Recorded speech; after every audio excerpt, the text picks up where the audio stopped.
તો તું નાઈ ધોઈ લે, હું તારા માટે નાસ્તાનો ડબ્બો તૈયાર કરતો અને દૂધ પીને જજે. હા જા નાઈ ધોઈ લે. નાઈ ધોઈને નરેન્દ્ર બગીચામાં રમવા નીકળે છે.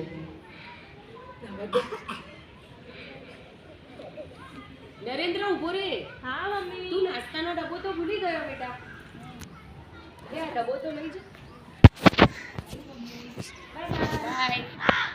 હવે નરેન્દ્ર રમવા જાય છે. નરેન્દ્ર દોસ્તો સાથે મારદડી રમે છે અને રમીને થાકી જાય છે.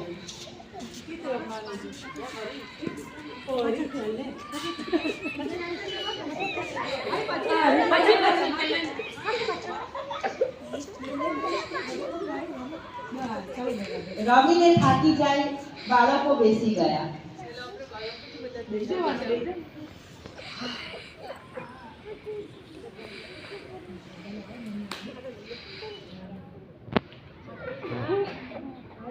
બહુ મજા આવી રમવાની.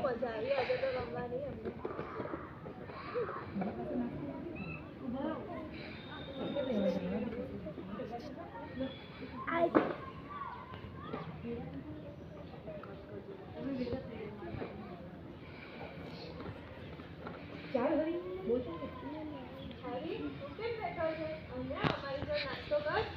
આજે મારી મમ્મીએ મને ડબ્બો નહીં આપ્યો એટલે મેં નહીં. લે હલ.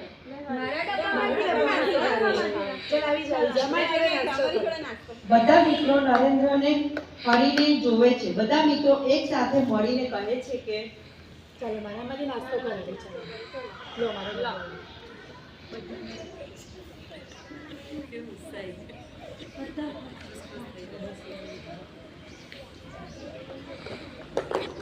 બધા મિત્રો નાસ્તો કરે છે અને ત્યારબાદ નરેન્દ્ર અને બધા મિત્રો પોતપોતાના ઘરે જાય છે. કાલે ભાઈ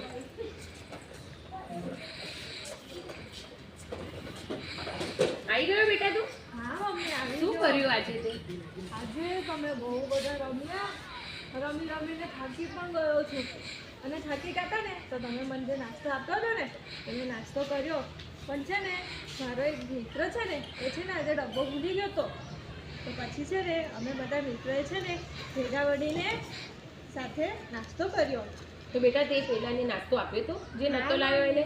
હા મમ્મી. શાબાશ બેટા, સરસ. આવું જ કામ કરતું રહેવાનું અને ભૂખ્યાને જમાડતું રહેવાનું. મમ્મી આ વાત સાંભળીને બહુ ખુશ થઈ જાય છે. જોયું બાળકો, આપણે પણ નરેન્દ્રની જેમ દયાળુ બનવું જોઈએ, ભૂખ્યાઓની મદદ કરવી જોઈએ, સાચું આચરણ રાખવું જોઈએ.